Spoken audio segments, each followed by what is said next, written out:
Good morning, students. Today we will discuss about the use of simple present tense.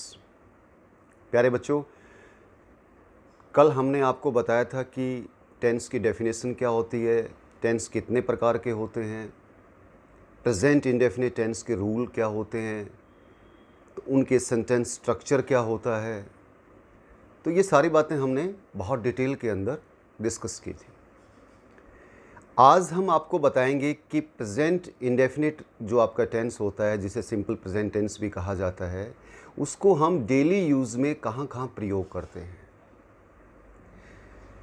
तो आइए देखते हैं।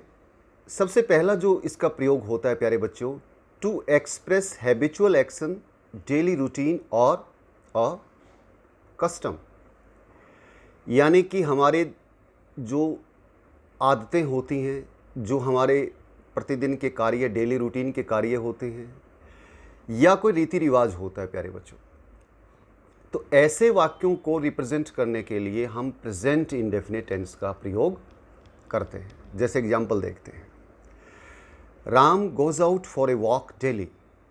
अब इस सेंटेंस को देखिए आप और इसकी हिंदी बना करके देखिए कि Ram goes out for a walk daily, Ram प्रतिदिन स्कूल जाता है। तो प्यारे बच्चों, ये राम की हैबिट है। यहाँ डेली से रिप्रेजेंट होता है कि ये वाक्य जो है वो हैबिट का है।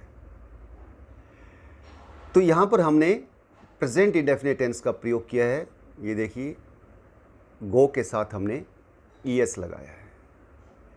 ये हमने आपको बताया था प्यारे बच्चों कि आपके इस टेंस के अंदर या तो वर्ब की फर्स्ट फॉर्म का प्रयोग होता है, या उसके साथ एस लगाया जाता है, या उसके साथ ईएस लगाया जाता है।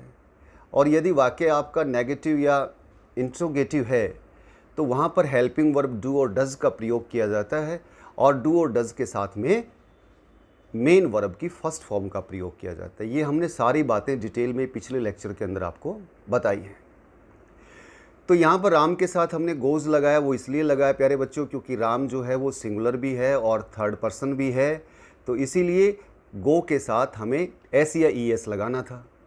तो गो के साथ हमने ई एस इसलिए लगाया प्यारे बच्चों, पिछले लेक्चर में मैंने बताया था कि जो वर्ब जिसके एंड के अंदर आपका ओ आ जाता है, एस आ जाता है, डबल एस आ जाता है, एस एच आ जाता है, सी एच आ जाता है, तो ऐसी वर्ब के साथ में हम एस नहीं लगाते बल्कि ई एस लगाते हैं। तो ये बात आपको समझ में आ गई होगी। अब सेकंड एग्जांपल देखिए, my father always reaches the office in time. अब यहाँ पर देखिए, माय फादर प्यारे बच्चों ये सिंगुलर भी है और थर्ड पर्सन भी है। यहाँ पर मेन वर्ब रीच है और रीच के साथ में हमने क्या लगाया है, ई एस लगाया, क्योंकि या तो एस लगाना था या फिर ई एस लगाना था। तो ई एस इसलिए लगाया बच्चों क्योंकि इसके जो आखिरी शब्द हैं वो सी एच है, सी एच। तो जहाँ पर सी एच आ गया तो इसका मतलब वहाँ पर आपको ई एस लगाना है। और इस वाक्य को देखते हुए आपको लग रहा है कि ये वाक्य जो है वो डेली रूटीन का वाक्य है। मेरे पिताजी दफ्तर समय पर पहुँचते हैं, हमेशा समय पर पहुँचते हैं। तो यहाँ से ये जो ऑलवेज वर्ड है प्यारे बच्चों, ये जो है आपकी डेली रूटीन की आदतों के बारे में आपको बताता है। लगा दें प्यारे बच्चों। अब हम तीसरे वाक्य को देखते हैं, मुस्लिम्स बरी देयर डेड बॉडीज़। अब मुस्लिम जो है अपने डेड बॉडीज़ को दफनाते हैं। अब प्यारे बच्चों, यहाँ पर मुस्लिम जो है वो थर्ड पर्सन है लेकिन सिंगुलर नहीं है, वो प्लूरल है। तो इसीलिए हमने बरी लगाया है, यहाँ पर वर्ब की फर्स्ट फॉर्म को लगाया है। यहाँ पर एस और ई एस का तो कोई मतलब ही नहीं बनता। अब देखिए नेक्स्ट जो यूज़ होता है प्यारे बच्चों इसका, टू एक्सप्रेस जर्नल ट्रूथ और परमानेंट ट्रूथ, और you can say the scientific truth. आपके जो सार्वभौमिक सत्य होते हैं, जो आमतौर से जो सच्चाइयाँ होती हैं, जो हमेशा ही मतलब सच बातें होती हैं, जो वैज्ञानिक तथ्य होते हैं, तो उन चीज़ों को एक्सप्रेस करने के लिए भी हम सिंपल प्रेजेंट टेंस का इस्तेमाल करते हैं। जैसे for example, light travels in a straight line, प्रकाश सीधी रेखा में चलता है। अब प्यारे बच्चों ये साइंटिफिक ट्रूथ है, ये बात हमेशा सत्य है और रहेगी भी। तो लाइट देखिए ये आपका सिंगुलर भी है, थर्ड पर्सन भी है, इसीलिए ट्रैवल के साथ में हमने एस लगा दिया। So light travels in a straight line. Second sentence, the rose smells sweet. गुलाब की सुगंध मीठी होती है। अब प्यारे बच्चों ये बात जर्नल ट्रूथ में आती है। अब गुलाब अगर आप उसको सूंघ करके देखेंगे तो वो मीठा ही होगा, उसकी सुगंध हमेशा मीठी ही होती है। तो द रोज़ यहाँ पर सिंगुलर भी है और थर्ड पर्सन भी है, और यहाँ पर स्मेल जो है इस वर्ब के साथ में हमने एस का प्रयोग कर दिया है। अब प्यारे बच्चों इसके हम थर्ड यूज़ के ऊपर आते हैं। To narrate different actions taking place at the time of speaking. जब हम बोल रहे होते हैं प्यारे बच्चों, तो बोलते हुए हम अगर कोई भी एक्शन हमारे सामने घटित हो रहा है और हम उसको लाइव, अगर हम उसका आंखों देखा हाल अगर हम किसी को बताना चाहते हैं, जैसे फॉर एग्जांपल लेते हैं इन रनिंग कमेंट्रीज। प्यारे बच्चों क्रिकेट तो आप देखते ही हैं और उसकी कमेंट्रीज कभी आप सुन करके देखना, क्योंकि वो लाइव होती है। तो जो कमेंट्रेटर होते हैं वो उस कमेंट्री को प्रेजेंट टेंस के अंदर ही आपको बताते हैं। जैसे Bumrah comes and bowls to Chris Gayle dancing down the wicket and lofts it over midwicket boundary for a six. Bumrah comes, Bumrah आता है, एंड बॉल्स, और क्रिस गेल को बॉल डालता है। बुमराह आता है, क्रिस गेल को बॉल डालता है, Chris Gayle dancing down the wicket, और क्रिस गेल जो है वो विकेट के ऊपर आगे आकर के लॉफ्ट्स, उस गेंद को मिड विकेट बाउंड्री के ऊपर 6 रन के लिए पार कर देते हैं। तो प्यारे बच्चों यहाँ पर देखिए 3 वर्ब आई है, कम्स, बॉल्स, लॉफ्ट्स, और उन सब के साथ में हमने एस का प्रयोग किया है। क्यों? क्योंकि बुमराह जो है वो सिंगुलर भी है और थर्ड पर्सन भी है। तो इस प्रकार आपने देखा रनिंग कमेंट्रीज के अंदर अधिकतर जो है वो प्रेजेंट इंडेफिनिट टेंस का प्रयोग ही किया जाता है। अब अगला यूज़ देखिए, to narrate a past event for the sake of vividness और फॉर ड्रामेटिक नरेटिव।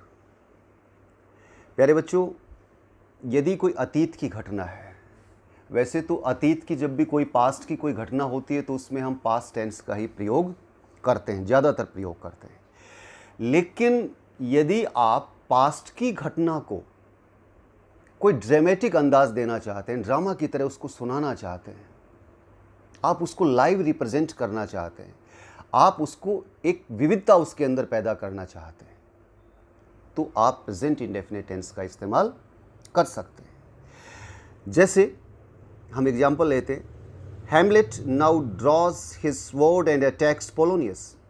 हैमलेट एक शेक्सपियर का लिखा हुआ एक बहुत अच्छा प्ले है प्यारे बच्चों, अगर आपको पढ़ने का मौका मिले तो ज़रूर पढ़िएगा। उसका मुख्य करैक्टर है Hamlet now draws his sword. Hamlet अपनी तलवार को बाहर निकालता है, एंड अटैक्स पोलोनियस, और पोलोनियस के ऊपर आक्रमण कर देता है। वैसे तो ये सेंटेंस आप ऐसे भी बोल सकते हो कि हैमलेट ने अपनी तलवार निकाली और उसके बाद पोलोनियस पर आक्रमण कर दिया, यानी पास्ट में भी आप रिप्रेजेंट कर सकते हो। लेकिन अगर आप इसी घटना को बिल्कुल लाइव अगर आप किसी के सामने बताना चाहते हैं कि हैमलेट नाउ ड्रॉज, हैमलेट अब अपनी तलवार, स्वॉर्ड मीन्स तलवार, ड्रॉज मीन्स निकालता है, एंड अटैक्स, और आक्रमण कर देता है पोलोनियस के ऊपर।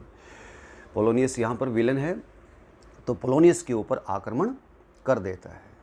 प्यारे बच्चों मूवी मतलब बहुत सारे बच्चे देखते हैं, आप भी देखते होंगे। आप किसी मूवी को जब देख करके आते हैं किसी थिएटर के अंदर, और जब उस मूवी की कहानी को आप नरेट करते हैं घर में आकर के अपने किसी मित्र के सामने, तो आप उसको 2 तरीके से नरेट कर सकते हैं। या तो पास्ट की घटनाओं को पास्ट में आप बता दीजिए, मतलब सुना दीजिए, या फिर उस पास्ट की घटना को लाइवली आप रिप्रेजेंट, ड्रामेटिक अंदाज में आप रिप्रेजेंट कीजिए। जैसे for example, Amitabh Bachchan opens his jacket to shoot the villain. Amitabh Bachchan opens his jacket, Amitabh Bachchan अपनी जैकेट खोलता है, टू शूट द विलेन, और विलेन को गोली मार देता है। ओपन्स, अब यहाँ पर भी देखिए प्यारे बच्चों, आप इस तरीके इस सेंटेंस को ऐसे भी बोल सकते थे कि अमिताभ बच्चन ने अपनी जैकेट खोली और उसके बाद विलेन को गोली मार दी। आप पास्ट में भी बोल सकते थे, लेकिन अब वो ड्रामेटिक अंदाज नहीं होता आपका। तो ड्रामेटिक अंदाज में आप इस तरह से पास्ट की घटनाओं के अंदर प्रेजेंट इंडेफिनिट टेंस का प्रयोग कर सकते हैं। प्यारे बच्चों, अब हम इसका 5th यूज़ देखते हैं। To express a subordinate clause introduced by if और व्हेन। प्यारे बच्चों, सबऑर्डिनेट क्लॉज, वैसे हम जब क्लॉज का टॉपिक देखेंगे, आगे पढ़ेंगे, तो वहाँ पर हम आपको बताएंगे प्रिंसिपल क्लॉज क्या होता है, सबऑर्डिनेट क्लॉज क्या होता है, कोऑर्डिनेट क्लॉज क्या होता है। तो डिटेल में हम जानेंगे उसके बारे में, क्लॉज क्या होता है ये हम आपको बताएंगे। लेकिन यहाँ थोड़ा सा आप समझ लीजिए कि यदि सबऑर्डिनेट क्लॉज अगर आपका इफ से शुरू होता है या व्हेन से शुरू होता है, जैसे for example, if you work hard you will pass in the examination. प्यारे बच्चों, you will pass in the examination यहाँ पर प्रिंसिपल क्लॉज है, ये एक कंडीशनल सेंटेंस है। तो इस कंडीशनल सेंटेंस के अंदर जो इफ़ क्लॉज है वहाँ पर आप प्रेजेंट इंडेफिनिट टेंस का प्रयोग करोगे। और जो दूसरा आपका क्लॉज, क्योंकि देखिए बच्चे यहाँ पर इस प्रकार का सेंटेंस बहुत आता है परीक्षा के अंदर और बच्चे अक्सर गलती कर देते हैं। इफ़ यू वर्क हार्ड, अगर तुम मेहनत करोगे, you will pass in the examination, तो आप परीक्षा के अंदर पास हो जाओगे। बहुत सारे बच्चे यहाँ पर लिख देते हैं कि if you will work hard you will pass in the examination. दोनों के अंदर हम फ्यूचर इंडेफिनिट टेंस का इस्तेमाल कर देते हैं, जो कि बिल्कुल गलत होता है। तो यहाँ पर सबऑर्डिनेट क्लॉज जो है आपका, जहाँ पर इफ़ से शुरू हुआ है, तो जो फर्स्ट क्लॉज है इसकी वर्ब को आप फर्स्ट फॉर्म ऑफ वर्ब, मतलब यहाँ पर आप प्रेजेंट इंडेफिनिट टेंस का वर्ब की फर्स्ट फॉर्म है या उसके साथ एस या ई एस लगाना है, या आपका कोई नेगेटिव है अगर ये क्लॉज, तो डू या डज का प्रयोग होगा। तो यहाँ पर हमने देखा कि यू जो है वो आपका सेकंड पर्सन है, तो वर्क के साथ में हमने अकेला वर्ब की फर्स्ट फॉर्म लगाई, वर्क का वर्क ही लगाया है। If you work hard you will pass in the examination. ठीक इसी तरह से आप नीचे देख सकते हैं, when you reach there write a letter to me, तो ये आपका सबऑर्डिनेट क्लॉज है, व्हेन यू रीच देयर। और यहाँ पर रीच को हमने first form of the verb के रूप में इस्तेमाल किया है। अब प्यारे बच्चों, इसका जो अंतिम यूज़ है वो है आपका to begin imperative sentences. Imperative जो सेंटेंसेस होते हैं प्यारे बच्चों, आज्ञा सूचक वाक्य जिन्हें हिंदी में कहा जाता है, उसमें आपकी रिक्वेस्ट होती है, आपका ऑर्डर होता है, आपकी सलाह हो सकती है। और प्यारे बच्चों, ये सारे के सारे वाक्य जो हैं वो वर्ब से शुरू होते हैं। यहाँ पर सब्जेक्ट अंडरस्टैंड होता है, क्योंकि सब्जेक्ट होता ही यू है, इसलिए इसको छुपा दिया जाता है। तो ये सारे के सारे वर्ब से शुरू होते हैं, तो वर्ब इसमें स्टार्टिंग में आ जाती है। Bring me a glass of water, तो वर्ब चूँकि फर्स्ट फॉर्म होती है तो नेचुरल सी बात है, फर्स्ट फॉर्म का प्रयोग तो सिंपल प्रेजेंट टेंस में किया जाता है, तो ये भी आपके सिंपल प्रेजेंट टेंस के ही सेंटेंस कहलाते हैं।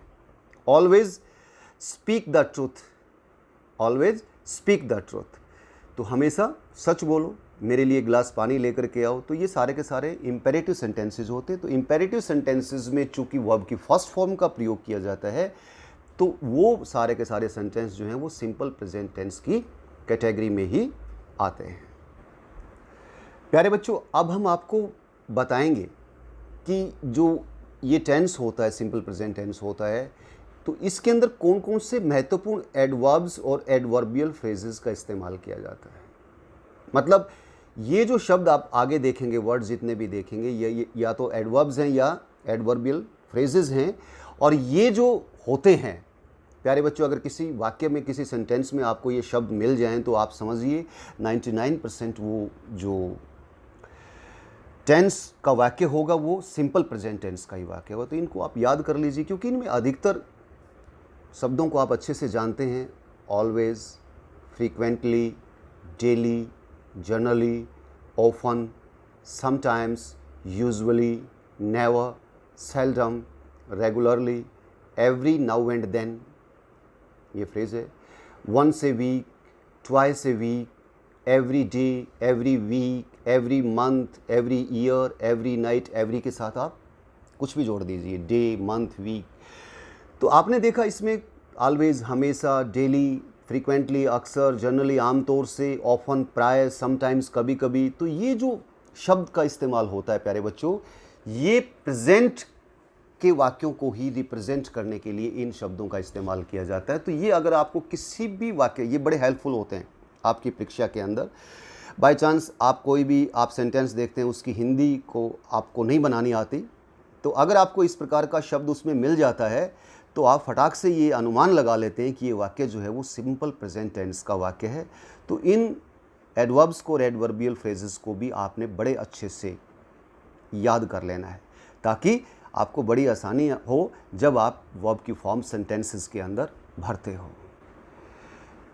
प्यारे बच्चों, अब आपने पूरे सिंपल प्रेजेंट टेंस के सारे आपने रूल सीख लिए हैं, उनके डेली यूजेस भी सीख लिए हैं, डेफिनेशन भी आपको पता लग गया, सेंटेंस स्ट्रक्चर का भी आपको पता लग गया। तो अब बात आती है आपके एक्सरसाइज की। तो प्यारे बच्चों, मैंने आपके लिए ये 10 सेंटेंस रखे हैं, इनको बड़े ध्यान से आपने पढ़ना है।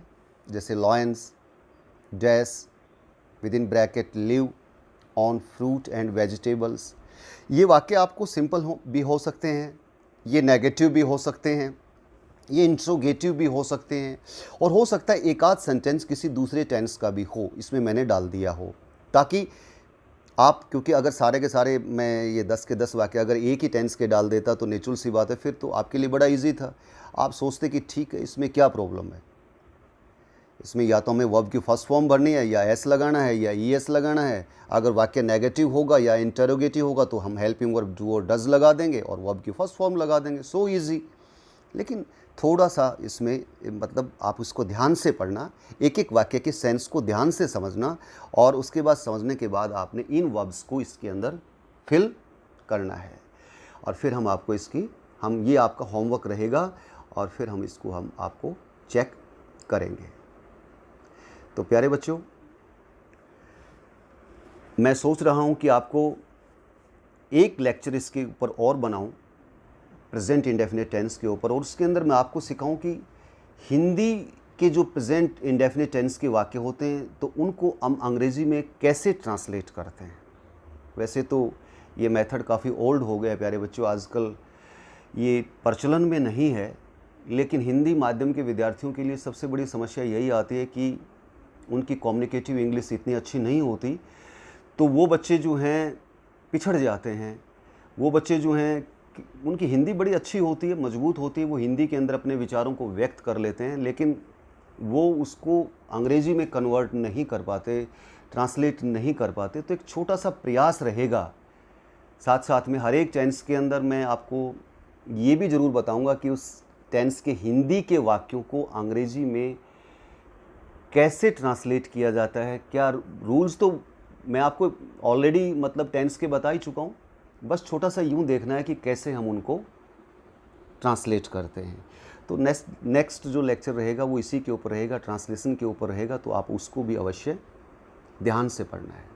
Thank you very much, have a nice day.